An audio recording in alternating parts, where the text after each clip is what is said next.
Hello everyone, my name is Shani Sharma. Welcome back to my channel Learn with Shalini. So the topic of the day is chapter 1st of civics class 10, that is power sharing. Let's begin with the chapter. So now overview.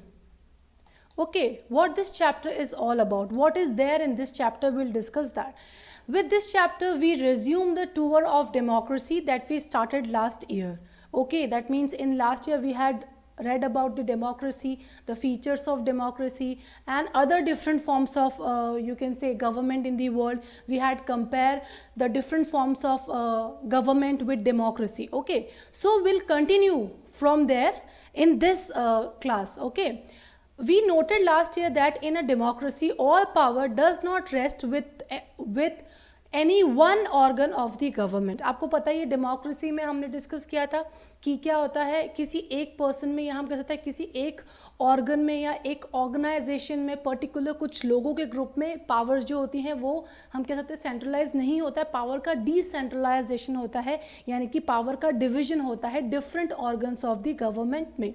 Okay, an intelligent sharing of power among the legislature, executive and judiciary is very important to the design of a democracy. आपको पता ही है democracy का एक one of the most important feature अगर हम कहें तो वो क्या है, you can say distribution of the powers or you can say that sharing of the powers among legislature, executive and judiciary. I hope you know ये तीन जो है वो आपके three organs of the government है. Okay, legislature which makes laws, executive जो उन laws को इम्प्लीमेंट करता है, एग्जीक्यूट करता है, और जुडिशरी क्या है वो उस पर डिसीजन देती है कि जो लॉ मेड हुए हैं वो कॉन्स्टिट्यूशन के अकॉर्डिंग है या नहीं है. ओके, सो इस तरीके से जो गवर्नमेंट है, डेमोक्रेटिक फॉर्म ऑफ गवर्नमेंट है, उसका पावर डिवीजन जो है वो इन तीनों ऑर्गन्स में किया है.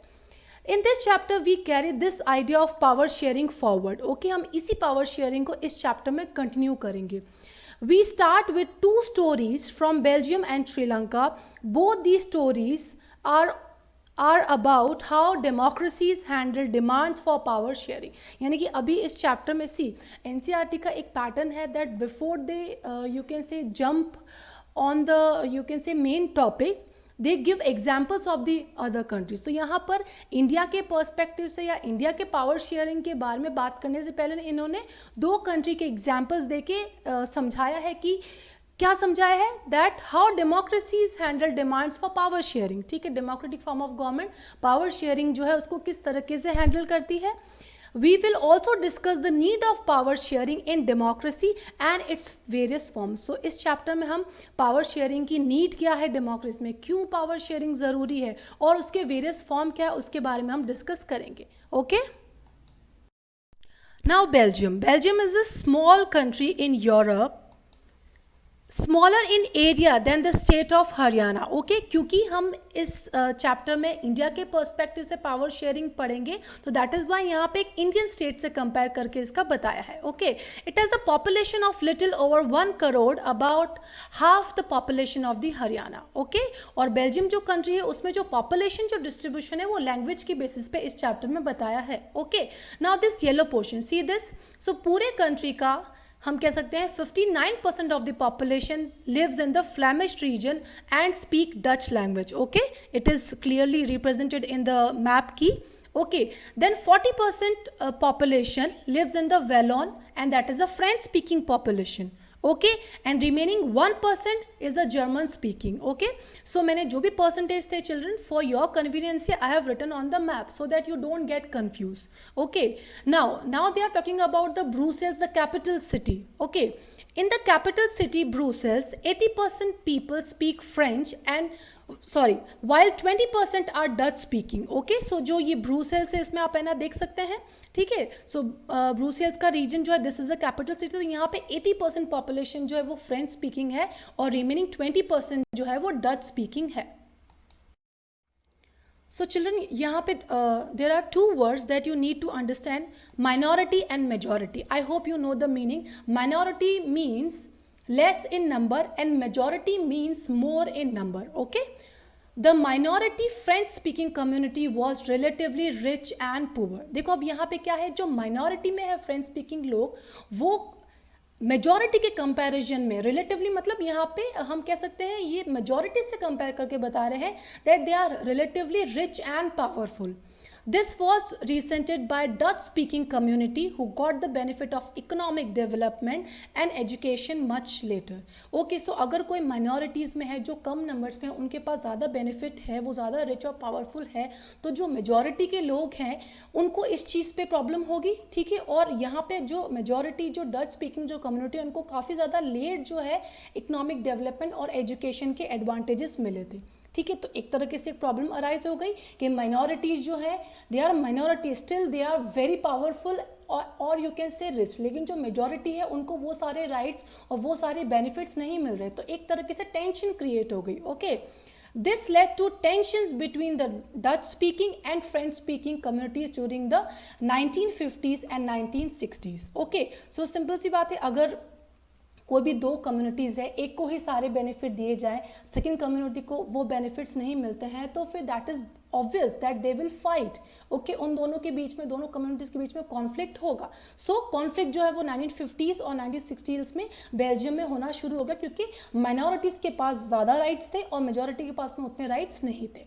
ओके, अब ब्रूसेल्स में एक अलग सिचुएशन है. क्या है? Brussels presented a special problem. The Dutch speaking people constituted a majority in the country but a minority in the capital. यानी कि वो डच स्पीकिंग जो लोग हैं, जो हम कह सकते हैं मेजॉरिटी में है, वो कैपिटल सिटी ब्रूसेल्स में क्या है? माइनॉरिटी में है, ठीक है. तो एक ये अलग से स्पेसिफिक बेल्जियम कंट्री की प्रॉब्लम के अलावा एक कैपिटल में भी एक अलग स्पेशल प्रॉब्लम है कि जो डच स्पीकिंग लोग जो मेजॉरिटी में है कंट्री में, वही डच स्पीकिंग लोग कैपिटल सिटी ब्रूसेल्स में क्या है? माइनॉरिटी में है. ओके, सो ये सिचुएशन है बेल्जियम की. Okay, now Sri Lanka. Now will discuss about Sri Lanka. Okay, Sri Lanka is an island nation, you know that, just a few kilometers off the southern coast of Tamil Nadu. Okay, it has about 2 crore people, about the same as in Haryana. Sri Lanka has a diverse population. Diverse मतलब क्या है? different communities के, different languages के लोग यहाँ पे, diversity है, variety है population में. Okay, the major social groups are the Sinhalese speakers 74%. यानी कि सिन्हली स्पीकर एक लैंग्वेज है श्रीलंका की, तो वहाँ पे जो पॉपुलेशन है, टोटल पॉपुलेशन, उसमें 74% जो पॉपुलेशन है वो सिन्हली लैंग्वेज बोलती है. Okay, and the Tamil speakers 18%, और रिमेनिंग जो 18% जो हम कह सकते हैं इसमें से, ठीक है, वो क्या बोलती हैं? तमिल स्पीकिंग लैंग्वेज है. Among the Tamils there are 2 sub groups, Sri Lankan Tamils and Indian Tamils. Okay, so ये जो तमिल स्पीकर्स जो है वो भी फर्दर डिवाइडेड है, ठीक है, 2 ग्रुप्स में, Sri Lankan Tamils and Indian Tamils. Okay, so please see this map. अब इस पॉपुलेशन जो है आपका, पॉपुलेशन डिस्ट्रीब्यूशन का जो ये मैप, इसमें देखो आप, यू कैन सी दिस सिन्हली का क्रीम कलर, यानी कि जो मैक्सिमम अभी हमने पढ़ा, सिन्हली स्पीकर कितने हैं? 74% है. तो ये जो सिन्हली स्पीकर्स जो है, इनका जो रिलीजन है वो क्या है? बुद्धिस्ट, और यू कैसे बुद्धिज्म. ओके, सो ये बुद्धिज्म रिलीजन को फॉलो करते हैं. Okay, then the Tamil speaker, जो रिमेनिंग जो हम कह सकते हैं 18% जो है, देखो, Sri Lankan Tamil and Indian Tamil also. तो ये दोनों ही क्या है यहाँ पे, जो रिलीजन या कम्युनिटी जो है वो कौन सी है? हिंदूज और मुस्लिम्स की. ओके, सो तमिल स्पीकर जो है वो 18% है, और उनका रिलीजन क्या है? यानी कि वो हिंदूज और मुस्लिम्स है, ठीक है. सो एक जनरल यहाँ पे डिस्ट्रीब्यूशन. एथनिक कम्युनिटी मतलब क्या होता है? कल्चर के बेसिस पे हम कह सकते हैं distribution. Okay, so I repeat, Sinhalese speakers, they are 74% of the total population and they follow Buddhism. Okay, then the 18% population which is Tamil speakers, okay, they are Hindus or Muslims. Okay. Now, majoritarianism in Sri Lanka. Majority, अभी हमने discuss किया था, majority means which are more in number. Sri Lanka emerged as an independent country in 1948. The leaders of the Sinhali community sought to secure dominance over the government by the virtue of their majority. देखो, जब भी हमें कोई decision लेना होता है तो हम क्या करते हैं? वोटिंग करते हैं. फिर हम ऐसे बोलते हैं कि भाई जो मेजॉरिटी ऑफ द लोगों ने इस फेवर में डिसीजन लिया है तो ठीक है, यही हम इसको फॉलो करेंगे. तो जब जब हम कह सकते हैं इंडिया की तरह, जैसे 47 में इंडिया इंडिपेंडेंट हुआ, तो वैसे श्रीलंका जो है वो इंडिपेंडेंट हुआ 1940 में. ओके, तो यहाँ पे जो उस समय लीडर्स जो थे वो सिन्हली कम्युनिटी कम्युनिटी के थे, तो ऑटोमेटिकली जो गवर्नमेंट बनी वो सिंहली कम्युनिटी के लोगों की ही बनी। मेजॉरिटी ऑफ द लोगों, जो मेजॉरिटी जो कम्युनिटी थी, यानी कि सिंहलीज कम्युनिटी जो मेजॉरिटी में थे, तो उनके अकॉर्डिंग उन्होंने गवर्नमेंट अपनी फॉर्म की। Okay, by the virtue of the majority, मतलब मेजॉरिटी के बेसिस पे। As a result, the democratically elected government adopted a series of majoritarian measures to establish Sinhali supremacy. Simple सी बात है, जो मेजॉरिटी में होंगे वो अपने बेनिफिट्स के बारे में पहले सोचेंगे, तो यहाँ पर भी यही होगा, सिंहली सुप्रीमेसी, यानी कि अपने आप को सुपीरियर शो करने के लिए, यानी कि बाकी सारी कम्युनिटीज सुपीरियर अपने आप को शो करने के लिए उन्होंने जो भी गवर्नमेंट के मेजर्स, या उन्होंने अगर अपना कॉन्स्टिट्यूशन भी डिज़ाइन किया तो वो उन्होंने अपनी सिंहली जो है कम्युनिटी उसके अकॉर्डिंग जो फीचर्स उसमें ऐड किए। नाउ अब यहाँ पे जो अपना टर्म है मेजॉरिटेरियनिज्म जो है, ठीक है, इसका मीनिंग क्या है? A believe that the majority community should be able to rule a country in which ever way it wants. यानी कि मेजॉरिटेरियनिज्म का मतलब क्या है? एक बिलीफ है, एक सोच है कि जो कम्युनिटी मेजॉरिटी में है उनके पास ये एबिलिटी है कि वो कंट्री को रूल कर सके in what ever way they want, यानी कि जिस तरीके से चाहे उस तरीके से वो उस कंट्री को रूल कर सकते हैं, by disregarding the wishes and needs of the minorities. यानी कि जब भी हमने आप यहाँ पे क्या डिस्कस किया कि यहाँ पे जो सिंहली कम्युनिटी उन्होंने अपने अकॉर्डिंग गवर्नमेंट को डिज़ाइन किया या कॉन्स्टिट्यूशन को डिज़ाइन किया, तो ऑब्वियसली उन्होंने माइनॉरिटीज़ के विशेज पे ध्यान नहीं दिया, तो यानी कि by disregarding the wishes and needs of the minority, यानी कि माइनॉरिटीज़ को उन्होंने पूरी तरीके से क्या कर दिया, साइडलाइन कर दिया और मेजॉरिटी के अकॉर्डिंग जो है वो गवर्नमेंट रन की। ओके, सो ये मीनिंग होता है हमारे टर्म मेजॉरिटेरियनिज्म का। Now in 1956 an act was passed to recognize Sinhali as the only official language, thus disregarding Tamils. Okay, so अभी हमने देखा था कि उन्होंने सिंहलीज कम्युनिटी को सुप्रीमाइज, हम कह सकते हैं सुप्रीमेसी इस्टेब्लिश करने के लिए गवर्नमेंट जो है वो अपने अकॉर्डिंग उन्होंने रन करना शुरू कर दिया। ओके, और 1956 में उन्होंने एक एक्ट पास किया जिसमें उन्होंने सिंहली जो लैंग्वेज है उसको ऑफिशियल लैंग्वेज जो है कंट्री का डिक्लेयर कर दिया।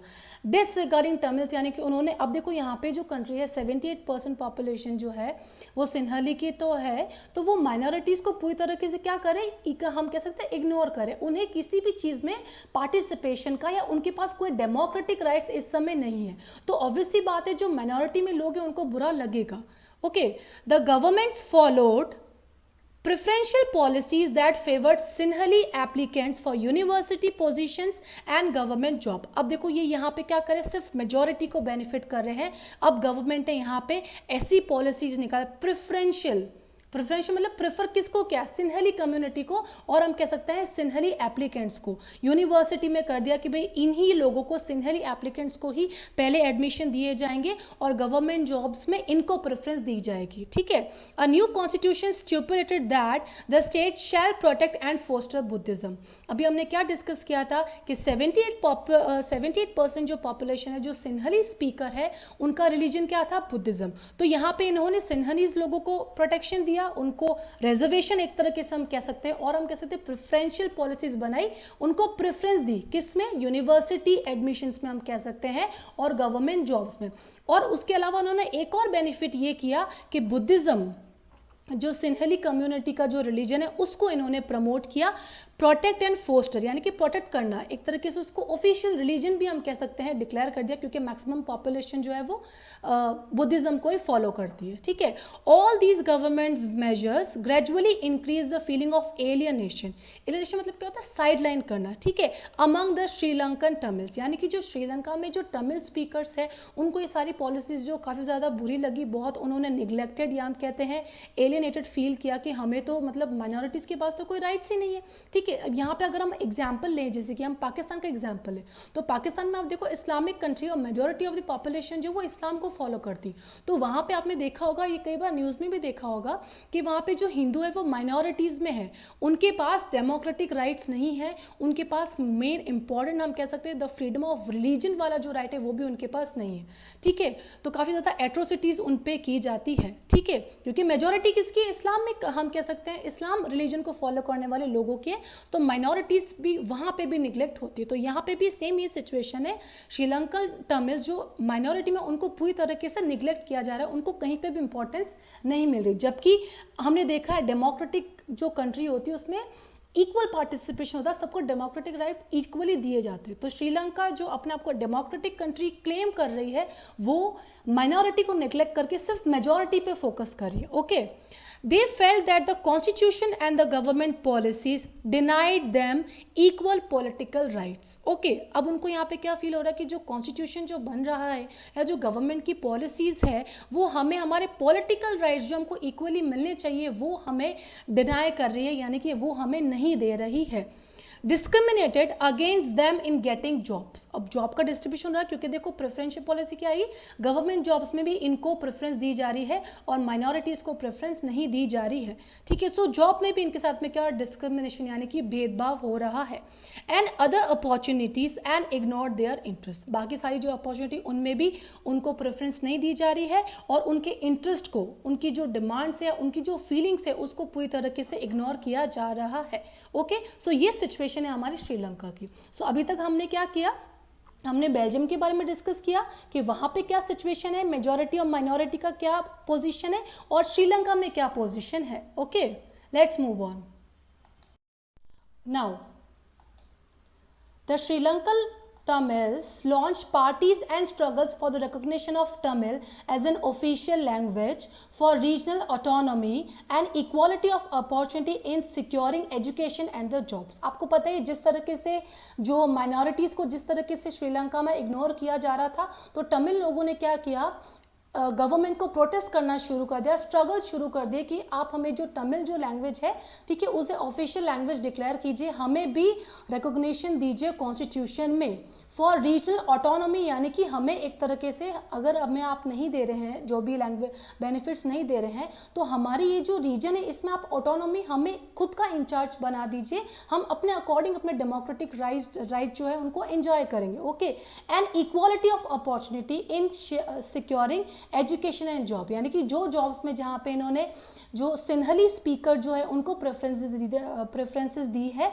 तो वहाँ पर ये कह रहे हैं कि तमिल्स को भी इक्वालिटी मिलनी चाहिए, उनको भी इक्वालिटी ऑफ अपॉर्चुनिटी यानी कि अपॉर्चुनिटी इक्वली मिलनी चाहिए जॉब्स में और एजुकेशन में। ठीक है, but their demand was repeatedly denied, लेकिन उनकी जो डिमांड जो है वो पूरी तरीके से इग्नोर की गई, उनको उनके राइट्स जो है वो डिनाई किए गए। Okay, The distrust between the two communities turned into a widespread conflict, यानी कि इन दोनों कम्युनिटी के बीच में जो डिस्ट्रस्ट था, ठीक है, डिस्ट्रस्ट यानी कि नॉट हैविंग ट्रस्ट। ओके, तो दोनों के बीच में जो डिस्ट्रस्ट था वो एक कॉन्फ्लिक्ट में, ठीक है, एक डिस्प्यूट में चेंज हो गया। ओके, और यही conflict it soon turned into a civil war. Civil war मतलब क्या होता है कि जब कोई दो कम्युनिटीज़ के बीच में कोई कॉन्फ्लिक्ट होता है जो वायलेंटली उसका जो फॉर्म वो वायलेंट हो जाता है, ठीक है, वॉर लाइक सिचुएशन जो हो जाती है उसको हम क्या बोलते हैं, civil war. Okay, as a result thousands of the people of both the communities have been killed. Violent का मतलब क्या होता है, हिंसा। ठीक है, सो इस वजह से क्या हो, थाउजेंड्स ऑफ द लोगों जो है वो हम कह सकते हैं उनके they got died in such Wars in such conflicts. Okay, दोनों कम्युनिटीज़ के, चाहे वो मेजॉरिटी हो चाहे वो माइनॉरिटीज़ के, दोनों कम्युनिटीज़ को बहुत ज़्यादा क्या हुआ है, नुकसान हुआ है, क्योंकि लोगों ने कॉन्फ्लिक्ट किया, वॉर जैसी सिचुएशन क्रिएट हो गई थी। The civil war has caused a terrible setback to the social, cultural and economic life of the country. Okay, so civil war आपको पता ही है, जब वॉर होता है तो पूरी तरीके से हमारी सोशल लाइफ, हमारी कल्चर, हमारी जो इकोनॉमिक लाइफ जो है वो भी हम कह सकते हैं स्पॉइल हो जाती है। ठीक है, तो ये जो सिविल वॉर जो उसकी वजह से क्या हुआ, कंट्री को सेटबैक यानी कि एक तरीके से काफ़ी ज़्यादा नुकसान हुआ, एक शॉकिंग था इस कंट्री के लिए। It was very you can से harmful for the social, cultural and the economic life of a country. Okay children, so यहाँ पे कंट्री ने क्या किया, मेजॉरिटी और माइनॉरिटी को, यानी कि श्रीलंका में हम कह सकते हैं उन्होंने मेजॉरिटी और माइनॉरिटीज़ के बीच में प्रॉब्लम को सॉल्व नहीं किया, पावर का सेंट्रलाइजेशन कर दिया, यानी कि पावर शेयरिंग जो की वो सिर्फ मेजॉरिटी वाले लोगों में ही करी, माइनॉरिटीज़ को कुछ राइट्स नहीं दिए। लेकिन बेल्जियम ने एक अलग पाथ अपनाया, हम कह सकते हैं एक अलग तरीके से इस प्रॉब्लम का सोल्यूशन निकाला। वो क्या सोल्यूशन था हम डिस्कस करते हैं। Okay, so accommodation in Belgium, यानी कि बेल्जियम ने जो प्रॉब्लम जो थी माइनॉरिटी और मेजॉरिटी के बीच में जो बैलेंस वाली बात थी उस प्रॉब्लम को किस तरीके से हैंडल किया। Okay, the Belgian leaders took a different path. Okay, तो उन्होंने श्रीलंका से ये चीज़ सीखी और उन्होंने देखा कि अब मेजॉरिटी और माइनॉरिटी के बीच में एक बैलेंस बनाना बहुत ज़रूरी है, क्योंकि उन्हें अपनी कंट्री में सिविल वॉर जैसी सिचुएशन नहीं चाहिए। ठीक है, they recognize the existence of regional differences and cultural diversity। Okay, उन्होंने अपने कंट्री में जो भी रीजनल डिफरेंसेस थे, जो अलग अलग कम्युनिटीज़ थी, उनको एक्सेप्ट किया और जो कल्चरल डाइवर्सिटी जो थी उसको भी एक्सेप्ट किया, कि उन्हें इग्नोर नहीं किया, उनको एक्सेप्ट किया और उसके अकॉर्डिंग उन्होंने सोल्यूशन निकालने की कोशिश की। Okay, the arrangement they worked out is different from any other country and is very innovative. Okay, जो इन्होंने जो सोल्यूशन निकाला वो काफ़ी ज़्यादा इनोवेटिव था और बाकी सारी कंट्रीज से काफ़ी अलग था। Okay, Constitution prescribes that the number of Dutch and the French speaking minister shall be equal in the central government। Okay, देखो इसका एक सिंपल से एग्जाम्पल लेते हैं। फॉर एग्जाम्पल, हमारे घर में कोई पिज्ज़ा है, ठीक है, तो दो जो ब्रदर सिस्टर है, दे आर फाइटिंग, 4 पीसेज है आपके उस पिज्ज़ा में, ठीक है, so they are fighting for the pizza. Okay, तो मदर जैसे कि अब दोनों के बीच में फाइट नहीं हो, ठीक है, उसके लिए मदर क्या करती है, उन 4 पीसेस को डिवाइड कर देती है। 2 पीसेस एक जैसे एक किड को दे दिए और बाकी उसके जो ब्रदर और सिस्टर वॉटेवर जो है, बाकी 2 रिमेनिंग जो है वो उसके सिस्टर को दे दी। ठीक है, सो इस तरीके से क्या होगा, दोनों में फाइट नहीं होगी। वहीं अगर मदर ये बोले कि ओके शी लाइक्स पिज्ज़ा, तो वो पिज्ज़ा खाएगी, तुम अपना कुछ और खा लो, तो क्या होगा, फिर दोनों के बीच में कॉन्फ्लिक्ट होगा, झगड़ा हो जाएगा। ठीक है, सो कॉन्फ्लिक्ट को अवॉइड करने के लिए मदर ने क्या बोला कि ठीक है 4 पीसेज है तो आप इसको डिवाइड कर लो इक्वली। 2 पीसेस ब्रदर को दिए और बाकी जो रिमेनिंग 2 थे वो सिस्टर को दिए, ताकि इनके बीच में फाइट ही खत्म हो जाए। ओके, सो यहाँ पर भी क्या किया इन्होंने कि जो डच और फ्रेंच स्पीकिंग जो मिनिस्टर है वो सेंट्रल गवर्नमेंट में इक्वली कर लिए। फॉर एग्जाम्पल 50 अगर डच स्पीकिंग मिनिस्टर्स हैं गवर्नमेंट के अंदर, ऑफिशियल्स हम कह सकते हैं, ठीक है, तो 50 ही इन्होंने फ्रेंच वाले मिनिस्टर्स को अपॉइंट किया, ताकि इक्वल पार्टिसिपेशन हो मेजॉरिटी का भी और माइनॉरिटी का भी। ठीक है, सो यहाँ पे इन्होंने इक्वल पार्टिसिपेशन, इन्होंने पावर को क्या किया, शेयर किया। ठीक है, chapter is all about power sharing. Okay, so यहाँ पे इन्होंने पावर को शेयर किया, दोनों में इक्वल हम कह सकते हैं इक्वल डिस्ट्रीब्यूशन किया पावर का। Okay, thus no single community can make decision unilaterally. Okay, so यानी कि यहाँ पे कोई भी एक सिंगल कम्युनिटी ऐसी नहीं है कि जो काफ़ी ज़्यादा सुपीरियर हो, उसकी सुप्रीमेसी हो, सारे डिसीजन वही कम्युनिटी ले रही, नहीं, यहाँ पे दोनों जो है वो इक्वली जो है, दोनों कम्युनिटीज़ जो है माइनॉरिटी और मेजॉरिटी, और हम कह सकते हैं डच और फ्रेंच स्पीकिंग जो कम्युनिटी है, दोनों इक्वली क्या करी है, पॉलिटिक्स में पार्टिसिपेट कर रही है और इक्वली गवर्नमेंट डिसीजन मेकिंग में पार्टिसिपेट कर रही है। कोई भी एक जो है दूसरे से सुपीरियर नहीं है। ठीक है, many powers of the central government have been given to the state governments of the 2 regions of the country। okay, so यहाँ पे देखो पावर शेयरिंग, देखो चिल्ड्रन, हमने आप इंडिया के पर्सपेक्टिव से देखो तो इंडिया में भी क्या है, तीनों लेवल्स पे पावर को डिवाइड किया गया है। ठीक है, so prime minister Narendra Modi के लिए पॉसिबल नहीं है कि वो पूरे कंट्री का या हर एक स्टेट के बारे में वो पर्टिकुलरली सोच पाए।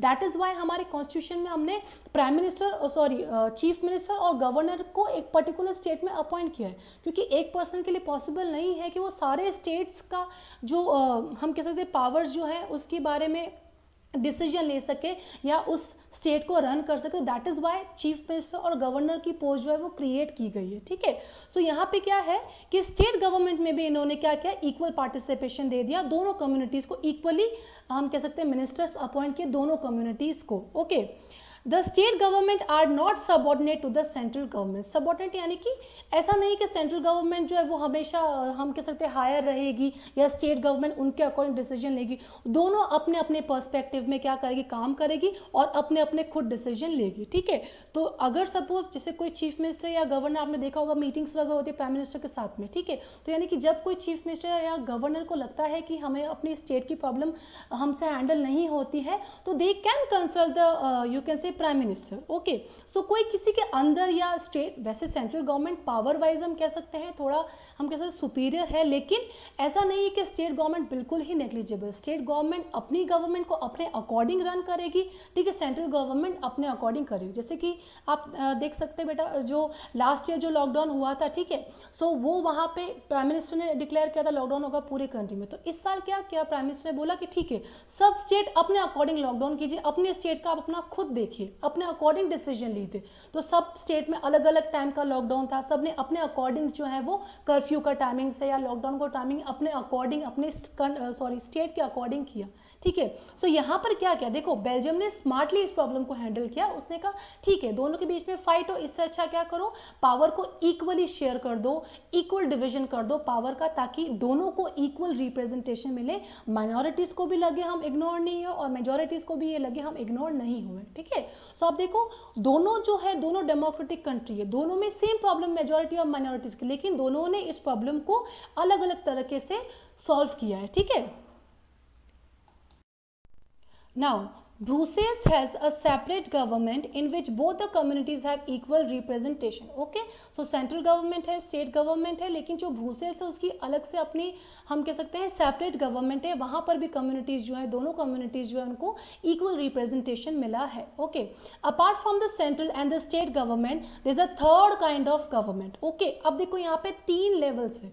इंडिया की अगर हम बात करें तो हमारे यहाँ पे 3 लेवल्स है, central level, state level and local level. Okay, तीनों लेवल्स पर क्या है, हमारी गवर्नमेंट है। ओके, सो यहाँ पर भी 3 लेवल्स हम कह सकते हैं, central level, state government, okay, and a third kind of government that is the community government.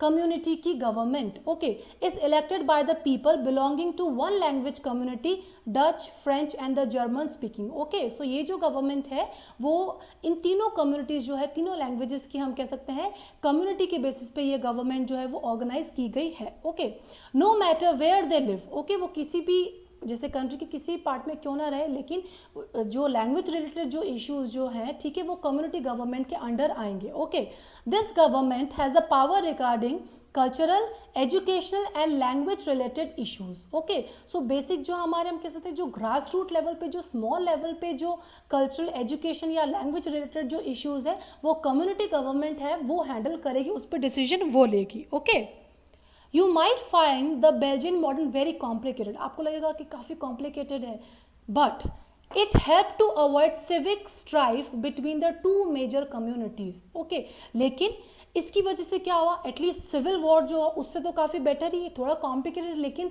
War like जैसी सिचुएशन जो है वो यहाँ पे क्रिएट नहीं हुई, ठीक है।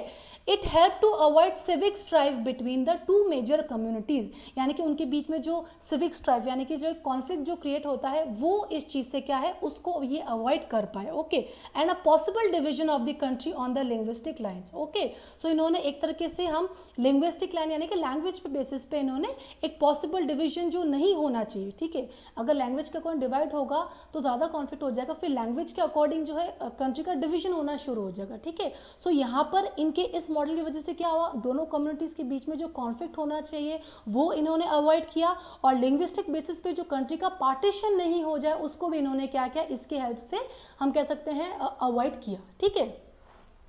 I hope it is clear to you कि how Belgium has handled this problem of you can say the differences between the majorities and the minorities. Let's move on. Now, so children, we had discussed about the you can say situations that arise in the Sri Lanka and the Belgium. Now we'll discuss more about it. What do we learn from these 2 stories of the Belgium and the Sri Lanka? यानी कि हमने Belgium और श्रीलंका में जो situation था हमने देखी, या उन्होंने जिस तरीके से प्रॉब्लम्स जो सॉल्व करी उससे हमने क्या सीखा, what do we learn from them? Okay, both are democracies, okay, yet they dealt with the question of power sharing differently. दोनों डेमोक्रेटिक कंट्री, लेकिन दोनों ने ही पावर शेयरिंग की जो प्रॉब्लम थी, जो क्वेश्चन था पावर शेयरिंग का, उसको अलग अलग तरीके से डील किया। Okay, In Belgium, the leaders have realized that the unity of the country is possible only by respecting the feelings and interest of the different communities and the region. Okay, so Belgium में जो political leaders है या जो government official है, उनको ये realize हो गया था कि अगर हमें country की unity बनाए रखनी है तो उसके लिए ये बहुत ज़रूरी होगा कि हमने सारे communities जो हैं, जो भी communities या जो भी regions है, उनकी feelings, उनके जो sentiments है, उनके जो rights है, उनको समझना होगा और उनको equal participation या equal rights दोनों communities को देने होंगे, ठीक है। Such a realization resulted in mutually acceptable arrangements for sharing power, okay. So इनके इस रियलाइजेशन की वजह से क्या हुआ, दोनों ही कम्युनिटीज़ ने इक्वली एक दूसरे को पावर को जो है वो हम कह सकते हैं एक्सेप्ट किया और उनमें एक ट्रस्ट डेवलप हुआ, ठीक है। जैसे कि बेल्जियम श्रीलंका में क्या था, डिस्ट्रस्ट था कम्युनिटीज़ के बीच में, लेकिन क्योंकि यहाँ पे इनको इक्वल रिप्रेजेंटेशन मिला है तो दोनों ही कम्युनिटीज़ के बीच में क्या हुआ, एक म्यूचुअल एक्सेप्टेंस हुआ, दोनों ने एक दूसरे के पावर्स को क्या कर लिया, एक्सेप्ट कर लिया, क्योंकि पावर्स को इक्वली डिवाइड किया, कोई डिस्क्रिमिनेशन किया ही नहीं है, तो प्रॉब्लम क्या होगी, ठीक है। श्रीलंका शोज अस अ कॉन्ट्रास्टिंग एग्जाम्पल, लेकिन श्रीलंका ने बिल्कुल अपोजिट जो बेल्जियम में होता है उसके अकॉर्डिंग बिल्कुल अपोजिटली हम कह सकते हैं इसको हैंडल किया।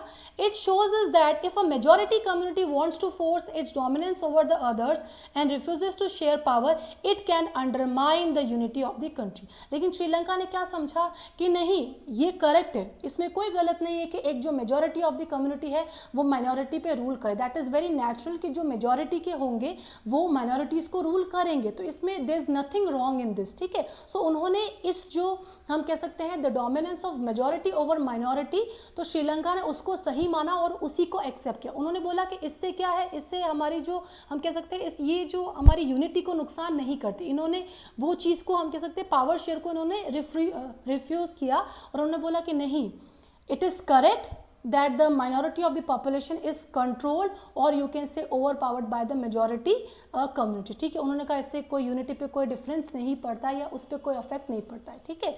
सो I hope this topic is clear to you, okay children. So half of the part of this chapter is remaining, so will discuss the half of the part in the second video, okay। I hope it is clear to you. Thank you so much for watching my video. I hope the chapter was clear to you. Please like, share and subscribe to my channel. And children, I have put in a lot of effort in making this video. I have read the chapter twice and try to make it as short as possible and easy for you people. So please let me know in the comment box how was this video. I will meet you in the second part of this chapter. Till then, bye, take care.